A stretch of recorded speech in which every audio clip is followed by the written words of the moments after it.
Helbar fue el último ministro de Economía del nacional-desarrollismo de la Argentina del siglo XX. Porque Helbar fue ministro de Economía de Perón, fue el que rompió el bloqueo económico a Cuba. Y descubrí que había un Helbar secreto también. Él era un peronista. Él era un comunista. ¿Qué era? Bueno, todas esas preguntas fueron las preguntas que me hice para el libro. ¿Y por qué su destino trágico? ¿Cómo su destino trágico estaba vinculado al destino trágico de la burguesía argentina?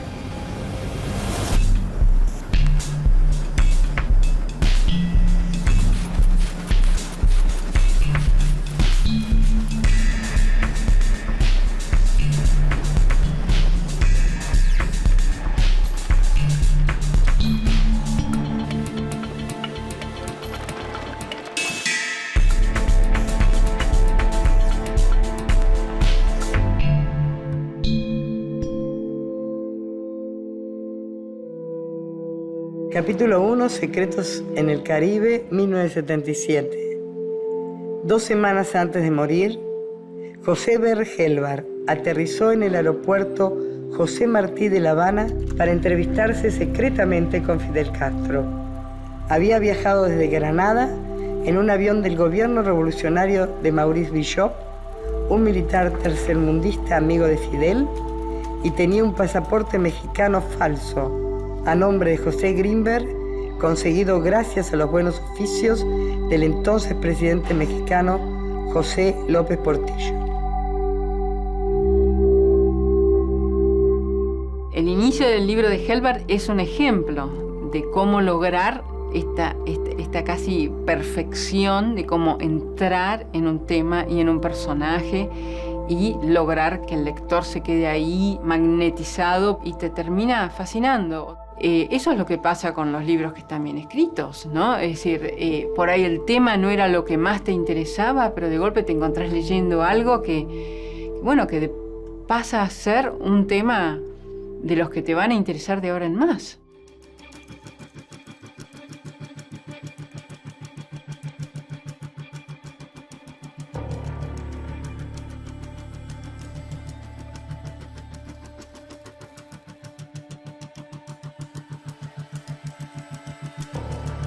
Cuando escribo, cuento una historia y el dato sirve para sostener esa historia. Mi objetivo es contar una historia, que es jugar, para mí.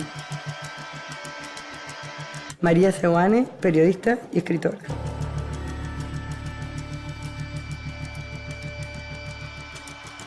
Uno se pregunta por qué hace libros. Yo te digo por qué hago libros, porque siento que si mientras estoy haciendo un libro me puedo morir. Mientras estoy haciendo un libro, estoy más viva que nunca.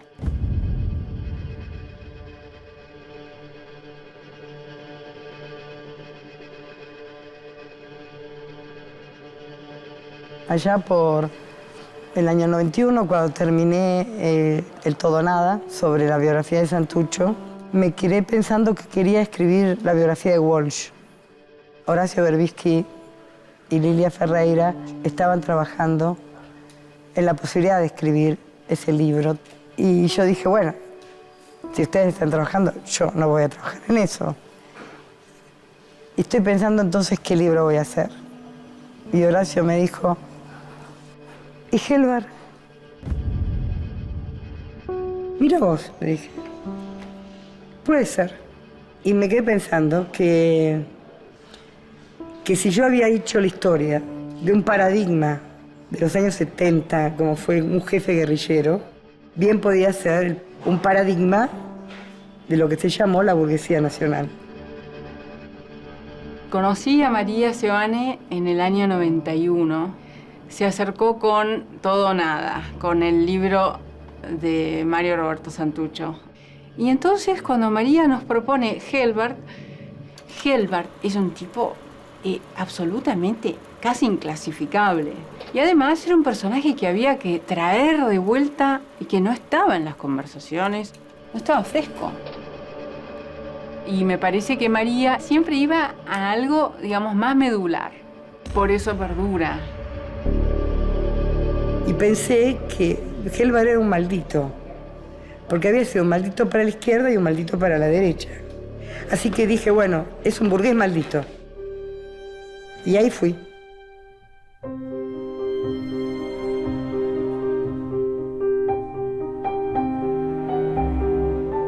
Bueno, yo no conocía nada de Helvar. Lo conocí a través de la investigación. Una cosa muy importante en los libros, en este tipo de libros, es la estructura de la investigación. Primero hice una lista de todas las personas que él conoció en el mundo de lo público, de las personas que podían hablar de él en el mundo de lo privado, y una reconstrucción de la historia familiar. Es que sea el libro en donde yo reconstruyo con más minuciosidad la historia del protagonista. Y con una minuciosidad que tiene que ver con que es un terreno desconocido para mí. Es como un mundo al que yo no podía acceder. Es el mundo de los negocios y la política y los negocios.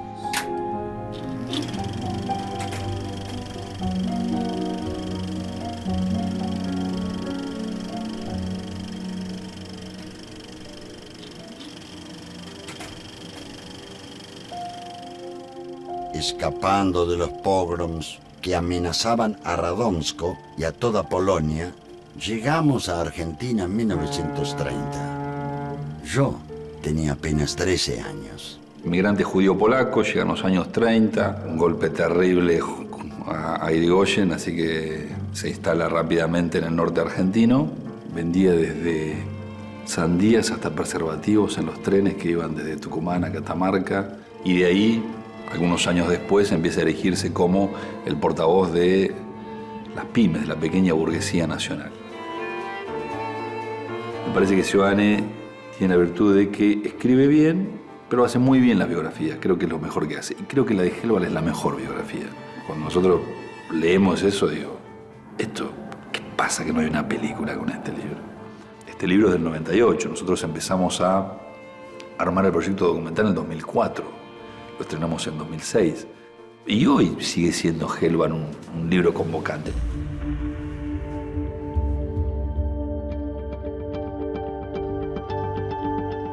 El tipo se sentía muy argentino, amaba este país. Era muy conmovedor eso en él. Él deja de ser Helvar, el comerciante que acumula para la vida privada y que además sabe que el dinero es importante para la política, en el momento en que él siente que tiene que construir una organización de los empresarios, de los pequeños empresarios, para que no los devoren, y cree en las construcciones colectivas. En el recinto de la Cámara de Diputados de la Nación, el señor Buletich y el señor Helvar, en nombre de la Confederación General del Trabajo y la Confederación General Económica, se refieren al Congreso y que redundarán a corto plazo en indudables beneficios generales para el pueblo, cuyo mayor bienestar y grandeza son la suprema aspiración del gobierno del general Perón. Él llega a Perón en los años 50 y le ofrece generar una entidad empresaria más acorde al peronismo, una huía nacionalista, decía Helvar. Bueno, la CGE fue una respuesta, y creación de la CGE fue una respuesta a las cámaras patronales tradicionales en Argentina, siempre vinculadas con las élites tradicionales, patricias, digamos, alejadas del desarrollo nacional. Primero que eran las pequeñas y medianas empresas y empezar a reunir alrededor de la CGE al empresariado nacional. ¿Y qué orientación o qué características tienen que tener las políticas que se fijen? Bueno, es casi obvia la pregunta, Josuel, para mí. Las políticas tienen que ser eminentemente nacionales, de hondo contenido nacional, como reclama la inmensa mayoría de nuestro país, naturalmente. Se trataba no solamente de ideología y de ideas políticas, sino también de la pista del dinero. Y eso iba a ser muy engorroso, porque la verdadera condición del dinero es el secreto en el capitalismo. Secretos políticos en general no se guardan. Se guardan sobre todo secretos económicos.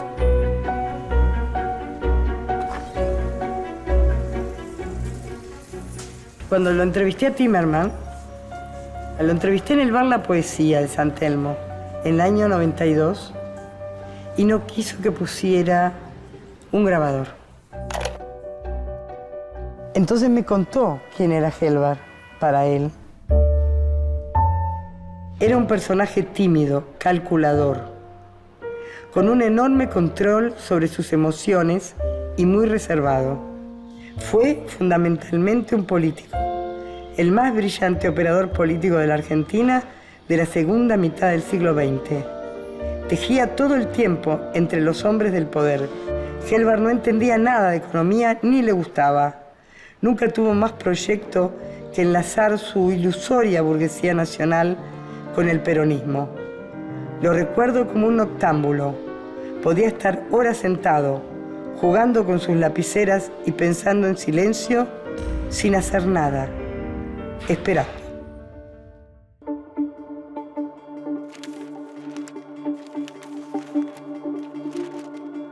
¿Cuál era la relación de Helbar con Perón?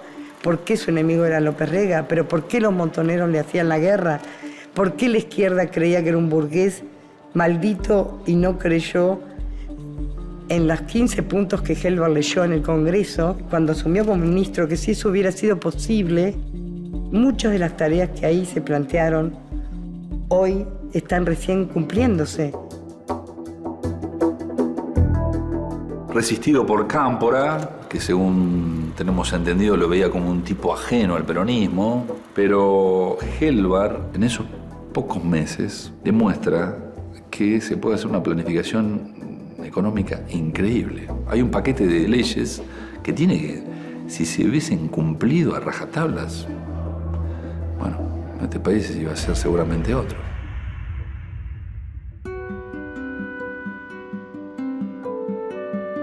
Ley de inversiones extranjeras. El proyecto de ley sobre comercialización de granos y carnes. El 29 de junio de 1974, Isabelita asumió interinamente la presidencia. Ese mismo día, Helbar regresó de Lima. Perón se estaba muriendo. Ley de corporación de empresas nacionales. Ley de promoción industrial. Don José se instaló en la Quinta de Olivos. Solo él, Isabelita, López Rega y los médicos permanecieron cerca de Perón en sus últimas horas. Ley de promoción minera. Ley de creación de la Corporación para el Desarrollo de la Pequeña y Mediana Empresa. Perón le había recomendado a Isabelita que cualquier cosa que pasara no se desprendiera de Helbar. Ley de defensa del trabajo y la producción nacional. Ley de nacionalización de los depósitos bancarios. Régimen para financieras parabancarias. Nacionalización. Porque si eso sucedía, el país iba a ser un caos económico.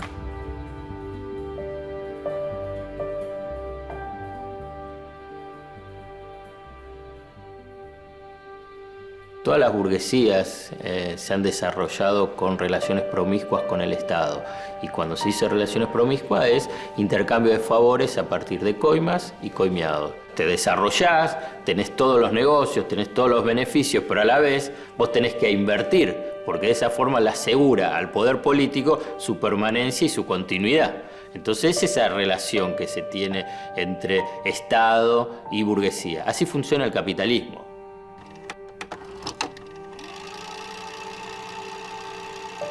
Ahora bien, ¿qué es lo que sucedió con el burgués argentino?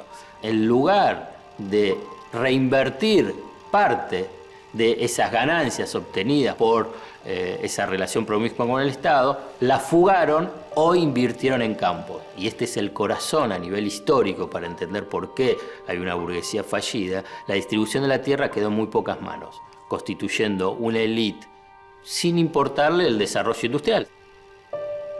Y por eso ha combatido esa élite a cualquier proyecto que pueda haber para el desarrollo de una burguesía nacional, porque la presencia de una burguesía nacional le competía no solamente a nivel de su presencia política, digamos, porque la élite dominaba también el mundo de la política a nivel del Estado, del gobierno, sino también le competía a nivel de la distribución de la riqueza en Argentina. Por eso, Helbar está combatido por las élites, porque Helbart fue el representante de querer constituir una burguesía.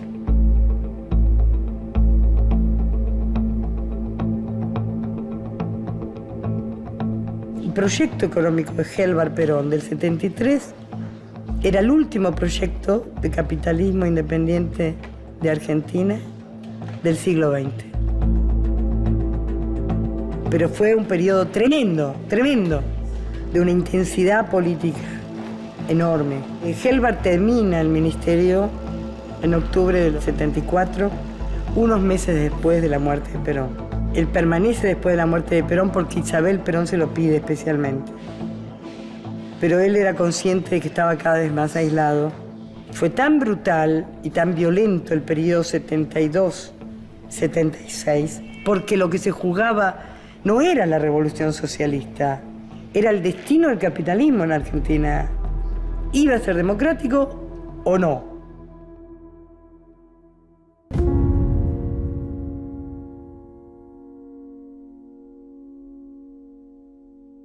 Hay una frase que Helbart dice en el momento de la muerte de Perón, que debería haberse muerto 10 años antes o 10 años después, no en ese momento. En ese momento era una tragedia.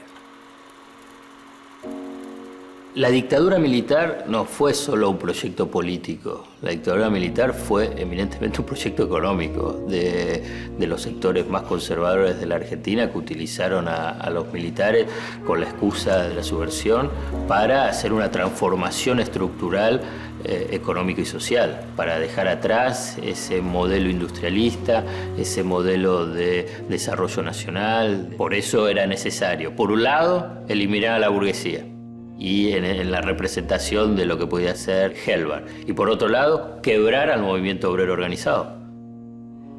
El núcleo poderoso de la burguesía agroindustrial, agroexportadora, ligada al gran capital financiero internacional, que toma el poder en el 76, ejecuta su política ordenando el exilio de Helbart, en realidad la expropiación de sus bienes, y el asesinato masivo de los opositores.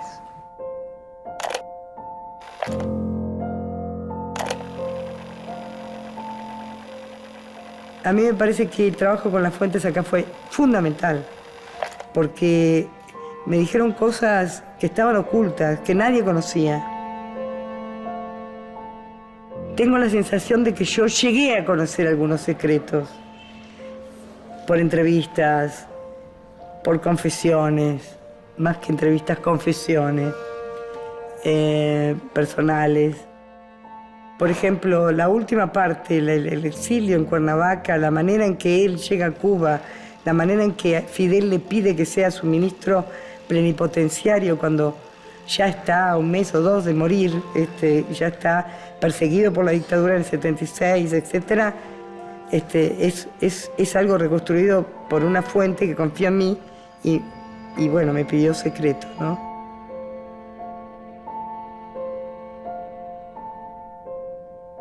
En un libro como en el de María hay que reconstruir todos esos lazos, todas esas tramas tan sutiles que te explican cómo llegamos a lo que llegamos. Hay una especie de pacto con el lector de que vos le vas a revelar algo que no sabe y que le vas a armar un mapa de algo que hasta ahora nadie había hecho.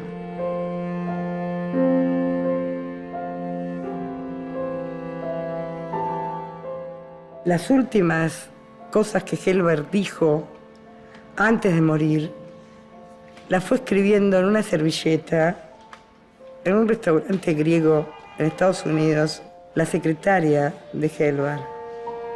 Y esa servilleta ella me la entregó. Él ya se sentía mal físicamente. Y comienza a hablar. Y realmente es como su testamento. Ella siente que es su testamento. Que le habla de los jóvenes, del futuro, del mundo. Y ella no quiere perderse la posibilidad de que eso que le dice quede registrado. Entonces empieza a escribirlo. en una servilleta. Y uno puede suponer, porque conoce esa historia, cuál es la sensación de ese hombre y de esa mujer. Y puede usar el potencial ahí. Y decir, tal vez sentían que era el último encuentro.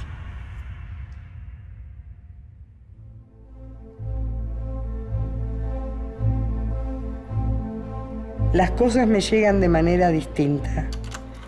Soy consciente de haber hecho cosas que a veces dañaron a otros, pero si la vida me da tiempo, deseo seguir luchando por los derechos humanos. La juventud es maravillosa. Ellos van a impedir que la semilla que nosotros plantamos se detenga. Ellos van a continuar la obra que comenzamos. Ellos dejaron la vida por algo y para algo, y los frutos se verán con el tiempo. No nos podemos rendir, ni darnos el lujo de aflojar. Ellos no me vencieron, nadie me venció. Seguiré luchando hasta el final. Siento que soy un hombre nuevo, más humano. Tengo plena conciencia de lo que será nuestro país y el mundo en un futuro no muy lejano. Yo probablemente no lo vea, pero estoy contento, pues sé que lo que hicimos, que las cosas por las que luchamos desde hace 30 años se conquistarán. Nadie puede detener el avance del mundo.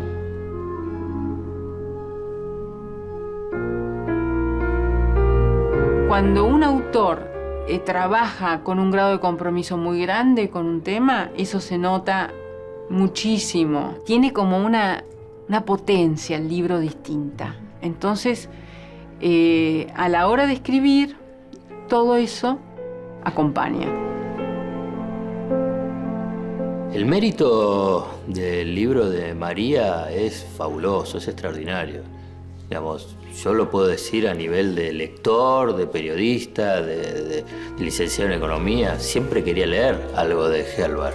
Reunía, digamos, los elementos del personaje, de la política y de la economía. Y la economía no solamente de lo que es la macroeconomía, sino de los sujetos económicos y sociales que participaban. Entonces, me parece que es un aporte fabuloso para la comprensión de un periodo histórico, pero no solamente como un material histórico, sino como una referencia para también tratar de entender el presente.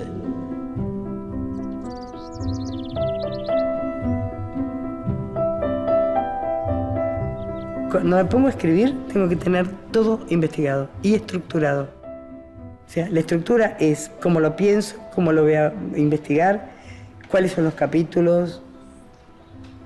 Y ahí me pongo, cuando tengo toda esa información, me pongo a escribir. Intento de que la escritura esté despojada de la tensión del dato.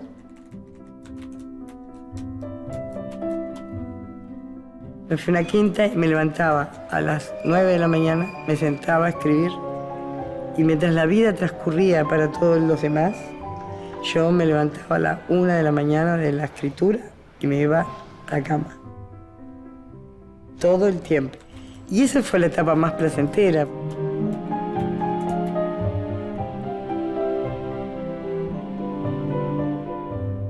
¿Cómo fue la sensación cuando escribí la última frase?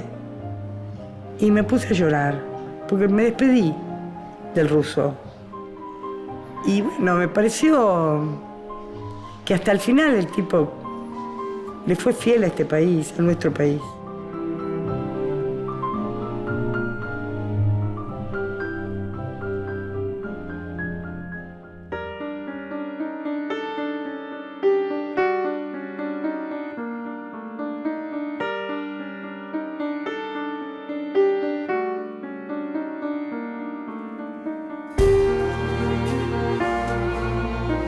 ¿Por qué en realidad es importante volver a ese libro?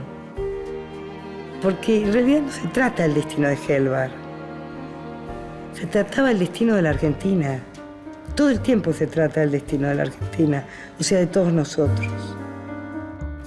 Él sintetiza un gran proyecto económico del nacional-desarrollismo, porque las peleas, las luchas, las ideas, las muertes y las vidas de estos personajes tienen que ver siempre un viaje del yo al nosotros. Hubo pocos personajes así.